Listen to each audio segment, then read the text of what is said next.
Isang visually impaired illustrator sa Mexico ang gumawa ng espesyal na comic book para sa kapwa niya may kapansanan.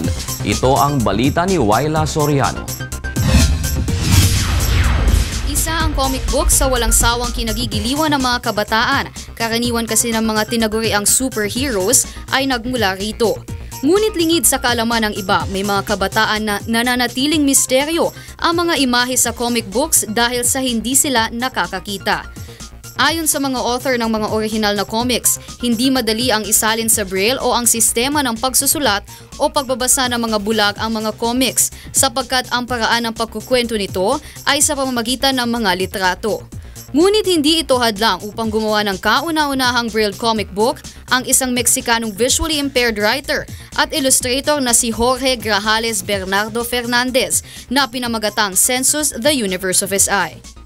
This is to create awareness among the population who do not have disabilities or visual disadvantages with regards to the challenges that people face every day.